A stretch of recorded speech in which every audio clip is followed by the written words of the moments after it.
ہمارے اوقات ضائع ہو سکتے ہیں، ہمارے اوقات کہاں کہاں نکل رہے ہیں، اگر ان پر غور کریں گے تو قرآن پڑھنے کی فکر ہوگی، نبی پاک علیہ الصلوۃ والسلام کے بات کو پڑھنے کی فکر ہوگی۔ اور اس سے بڑا جرم کیا ہوگا کہ ہم پیٹ کے لیے، جسم و جان کے لیے دنیا کے ہر علوم کو پڑھا جائے، دنیا کی ہر کام کیے جائیں، لیکن ایک کتاب قرآن مجید، سب سے سچی اور اچھی کتاب، مقدس کتاب کو صرف سر پر اٹھانا ہے، دل میں نہیں اتارنا ہے۔ جب تک آدمی جرم کا اعتراف نہیں کرتا نا، جرم کرنا نہیں چھوڑتا۔ پہلے تو ہم یہ اعتراف کریں کہ ہمیں قرآن واقعتاً پڑھنا چاہیے تھا، اگر ہم نہیں پڑھ رہے تو یہ جرم کر رہے ہیں۔ میں اسی لیے بار بار عرض کرتا ہوں، ایک انسان ایمان والے کے گھر میں پیدا ہو، قرآن پڑھے بغیر مر جائے، اس سے بڑی ذلت اور کچھ بھی نہیں ہے، اس سے بڑی دکھ کی بات اور کچھ بھی نہیں ہے کہ قرآن پڑھے بغیر آدمی مر جائے۔ کیا یہ ذلت کی بات نہیں ہے کہ قرآن کو پڑھے بغیر، نبی کے بات کو پڑھے بغیر آج ہم مر رہے ہیں؟ ساری دنیا پڑھ لیے، ساری دنیا کی چیزوں کو پڑھ لیا، لیکن ہم نے نہیں پڑھا تو قرآن کو نہیں پڑھا، نبی کی تعلیمات کو نہیں پڑھا، پس پشت ڈال دیا۔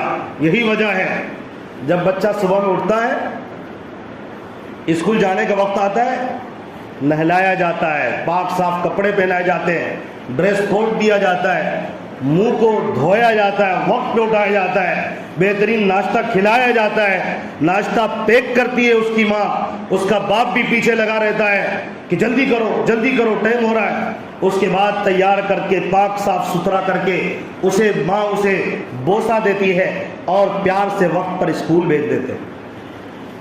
اور دینی تعلیم کے لیے کیا کرتے؟ اگر کوئی بچہ مکتب میں پڑھ رہا ہو، ایک تو وقت پہ نہیں اٹھانا ہے، جلدی سے اٹھانا ہے، جس کپڑے میں ہے جیسے بھی ہے لپیٹ سپیٹ کے ڈالا، اور ایک پھٹی ہوئی پنی میں کتاب لپیٹا یا یوں ہی پھٹی ہوئی کتاب دے دیا اور ڈھکیل دیا، جاؤ۔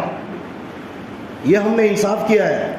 قرآن کو پڑھنے کے لیے وہی چہرہ جو سو کر اٹھا تھا بچہ اسی حال میں جائے گا، کیا ضرورت ہے؟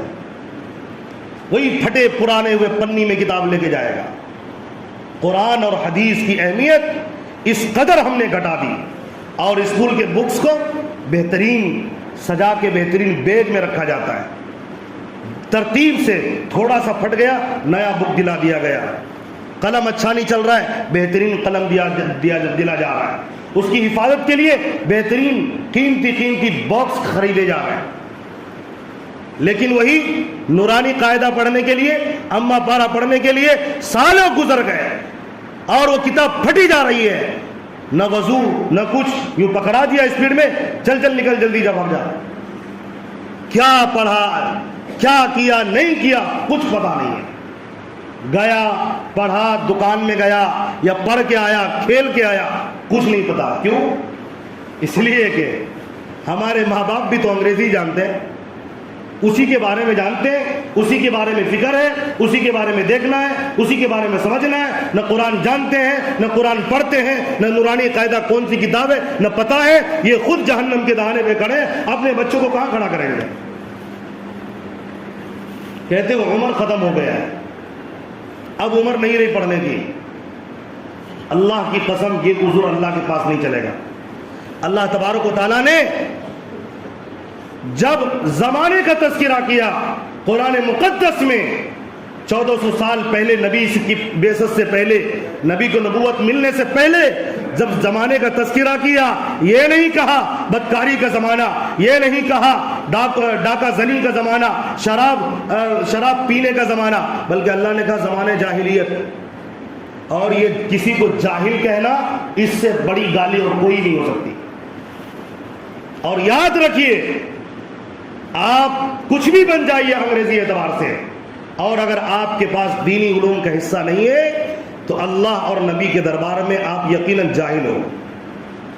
میرے پاس نہیں۔ اور یہ ایسی بات ہے، جب آپ نے سلیقہ نہیں سیکھا، طریقہ نہیں سیکھا.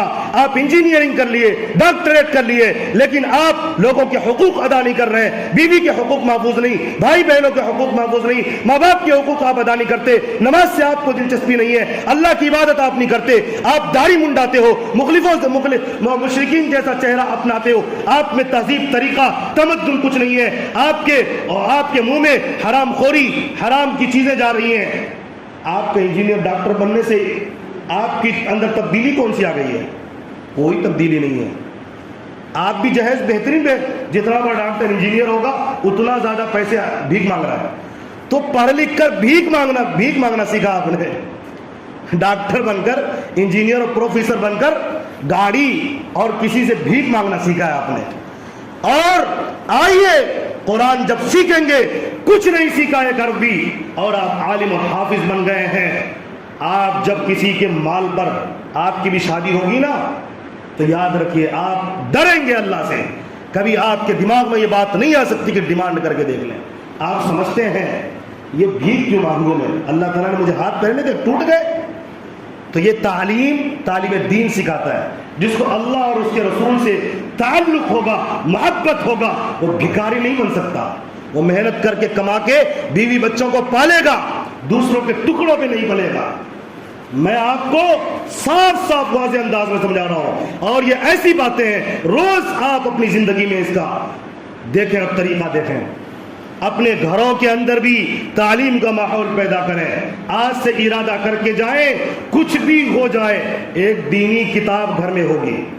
جو زبان میری بیوی جانتی ہے, بیوی کو ذمہ داری دیں.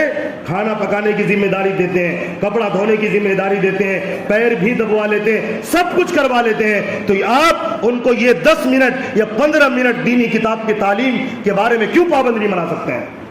آپ نہ کریں لیکن ان کو پابند کریں.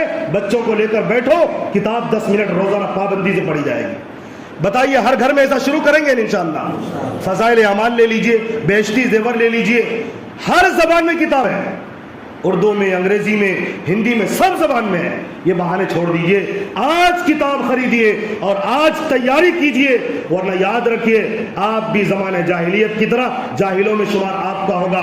آپ کے بیوی بچے سب زمانہ جاہلیت میں زندگی گزار کر زمانہ علم میں بھی, یہ علم کا دورہ ہے, دورہ ہے علم کا ہر طرف, لیکن اس کے باوجود آپ جاہل ہو کر مرو گے. اس سے بدترین ذلت کی بات کوئی نہیں ہو سکتی ہے. اس کو وقت کے ساتھ سمجھنے کی ضرورت ہے. میں نے عرض کیا تھا آپ لوگوں سے کہ آپ تھوڑا سا وقت روزانہ نکالیے, 1 گھنٹہ یا آدھا گھنٹہ روزانہ آپ نکالیے, اپنے امام کے پاس جائیے, کسی عالم کے پاس جائیے, ان کو کچھ پیسہ دیجئے, ماہانہ کے طور پر ان کے پاس علم حاصل کرنا شروع کیجئے. اس بہانے سے روزانہ آپ قرآن کو پڑھنے والے بنیں گے, قرآن کو سیکھنے والے بنیں گے. آپ جس طرح دنیاوی کاموں کے لیے وقت نکالتے ہیں, اس طرح اس کو نکالا جا سکتا ہے. لیکن یہ ہے اپنے دماغ میں ٹینشن لینا ہوگا, اپنے دماغ میں فکر اوڑھنا ہوگا, اللہ کی محبت سجانی ہوگی, قرآن پاک کی عظمت آپ کو دل میں بٹھانی پڑے گی. آپ ارادہ کر لیں, دل چاہے یا نہ چاہے, روزانہ کم سے کم آدھا گھنٹہ میں اپنے امام کو, اپنے عالم کو دوں گا اور تحفے تحائف کے ساتھ دوں گا. دیکھیے گا وہ عالم, وہ حافظ آپ کو بہترین قرآن پڑھنا سکھائے گا, بلکہ قرآن کے پاک کا ترجمہ بھی سکھائے گا. لیکن شرط یہ ہے عمر گزرنے کے ساتھ ساتھ آپ یہ طے کریں, میرا دن نہ گزرے جب تک میں قرآن آدھا گھنٹہ کسی حافظ کے پاس, کسی عالم کے پاس بیٹھ کر صحیح نہ کر لو. کریں گے نا انشاءاللہ.